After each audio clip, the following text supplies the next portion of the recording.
안녕하세요. 오늘 여러분과 함께 2022 개정교육과정 선택과목 안내 자료를 좀 자세히 보려고 해요. 네, 안녕하세요. 특히 사회교과, 그러니까 역사랑 도덕 포함해서요. 그 안에 융합 선택 과목인 금융과 경제생활에 대해서 좀 파헤쳐 보겠습니다. 네. 고등학교에서 이제 과목 선택하는 거 학생들이 정말 고민 많이 하죠. 맞아요. 이게 또 진로랑도 연결되니까. 오늘 저희 이야기가 여러분의 그런 고민을 조금이나마 덜어드리고 좀 현명한 선택을 하는데 도움이 되었으면 좋겠습니다. 바로 시작해 볼까요? 네, 좋습니다. 이 금융과 경제생활 과목은요, 안내 자료에 나온 걸 보면 단순히 뭐 돌관리 기술 이런 걸 넘어서는 걸 목표로 하거든요. 아, 그래요? 어떤 목표인데요? 자료에 보면 금융 기본 지식 습득, 그리고 합리적 자산 관리 의사결정 능력 함양, 마지막으로 경제적으로 건전한 시민 역량 추구 이렇게 정의되어 있어요. 경제적으로 건전한 시민 역량이라 좀 거창하게 들릴 수도 있는데 풀어서 설명하면 어떤 의미일까요? 그러니까 결국에는 그냥 돈만 잘 버는 게 아니라 재정적으로 좀 안정되고 또 사회적으로 책임감 있는 그런 구성원이 되는 법을 배운다. 뭐 이렇게 이해하시면 될 것 같아요. 아하, 단순히 기술 습득이 아니라 어떤 가치관이나 태도까지 다루는 거군요. 그럼 이 목표를 위해서 구체적으로 배우는 내용들은 뭔가요? 자료에 나온 학습 영역들 좀 설명해 주시겠어요? 네, 크게 4가지 영역으로 나눌 수 있는데요. 첫 번째는 행복하고 안전한 금융생활이에요. 여기서는 뭐 금융 거래나 계약 같은 아주 기본적인 개념부터 시작해서요. 학생들이 스스로 좀 질문을 만들고 탐구해보는 그런 활동을 하게 됩니다. 스스로 탐구한다. 좋네요. 네. 그리고 두 번째는 수입과 지출 영역인데요. 이건 정말 실용적인 부분이죠. 맞아요. 예산 짜고 소비하고. 네, 어떻게 예산을 관리하고 또 합리적으로 소비할지, 그리고 뭐 단기적인 욕구랑 장기적인 계획 사이에서 어떻게 좀 균형 잡힌 결정을 내릴지 이런 걸 배우는 거죠. 이거 정말 평생 필요한 능력이잖아요. 근데요, 아까 이게 융합 선택 과목이라고 하셨는데 그건 무슨 의미죠? 다른 사회 과목들이랑 좀 다른 건가요? 아, 네, 좋은 질문이에요.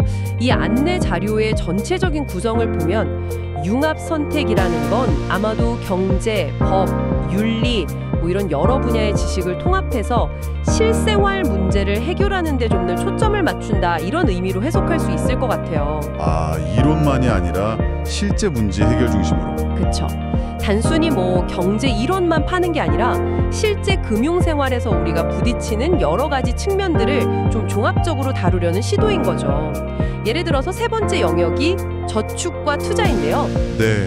여기서는 저축의 의미나 뭐 영향 요인 이런 것도 배우지만 다양한 금융 투자 상품에 대해서 이해하고 특히 이 자료에서 강조하는 게 자기 책임 원칙이거든요. 아, 자기 책임 원칙. 투자 결정이랑 그 결과는 본인 책임이다. 네, 맞습니다. 그 원칙 하에 어떻게 투자할 것인가 이런 걸 배우는 거죠. 단순히 상품 정보만 막 나열하는 게 아니라 투자자로서 어떤 자세를 가져야 하는지 그런 것까지 다루는 거예요. 오, 생각보다 깊이가 있네요. 그럼 마지막 네 번째 영역은 뭔가요? 마지막은 신용과 위험 관리입니다. 여기서는 이제 신용 관리 왜 중요한지 어떻게 해야 하는지 배우고요. 또 보험이나 연금 같은 제도를 통해서 예상치 못한 위험이나 뭐 고령화 사회 같은 변화에 어떻게 대비할지 이런 걸 탐구하게 돼요. 와, 정말 금융생활 전반을 아주 실용적으로 다루는 과목이네요. 그럼 이 과목 어떤 학생들이 들으면 특히 좋을까요? 추천 대상 같은 게 자료에 나와 있나요? 일단 금융 지식을 실생활에 좀 바로 써먹고 싶다 이런 학생들, 그리고 합리적인 자산 관리에 관심이 많은 학생들한테 좋다고 나와 있어요. 실용적인 목적이 큰 학생들이군요. 네. 그리고 또 경영학과나 경제학과, 뭐 회계, 세무, 금융보험 이런 쪽으로 진로를 생각하는 학생들이 기초를 다지는 데도 도움이 될 거라고 하고요. 관련 직업으로는 금융자산운용가, 세무사, 회계사, 보험 계리인 이런 직업들이 언급되어 있네요. 진로 연결성도 꽤 뚜렷하네요. 자, 그럼 이제 많은 학생들이 제일 궁금해할 부분, 바로 수능이죠. 이 과목, 수능과는 관련이 있나요? 자료에는 어떻게 나와 있습니까? 네, 이 부분 명확히 짚고 넘어가야 하는데요. 이 자료에 따르면 금융과 경제생활은 사회교과의 융합선택 과목이고요. 학점은 보통 3에서 5학점 정도로 운영됩니다. 평가는 절대평가 방식이에요. 성취도 A부터 E까지 나오고 석차 등급은 산출되지 않습니다. 석차 등급은 안 나오는군요. 네, 대신 성취도별 분포 비율 같은 정보는 제공되고요. 가장 중요한 점은 이 안내 자료 기준으로 2028학년도 수능 출제 과목에는 이 금융과 경제생활이 포함되지 않는다는 겁니다. 정말요? 네, 그 2028 수능 출제 과목 항목에 명확하게 표시, 그러니까 해당 없음 표시가 되어 있어요. 수능 직접 출제 과목은 아니다. 이 점은 학생들이 꼭 알아둬야겠네요. 사실 과목 선택할 때 수능 영향력을 전혀 생각 안 할 수는 없으니까요. 그렇죠. 무시할 순 없죠. 하지만 수능이 안 나온다고 해서 중요하지 않다. 이런 뜻은 아니겠죠? 물론입니다.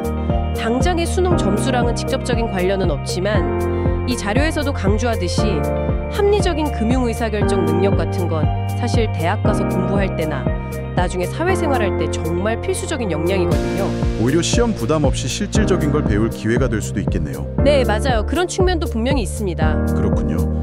자, 오늘 금융과 경제생활 과목에 대해서 2022 개정교육과정 선택 과목 안내 자료를 바탕으로 좀 깊이 이야기를 나눠봤습니다.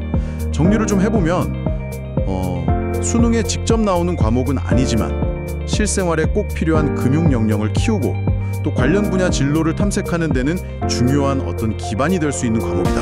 이렇게 요약할 수 있겠네요. 네, 핵심은 정확히 그렇습니다.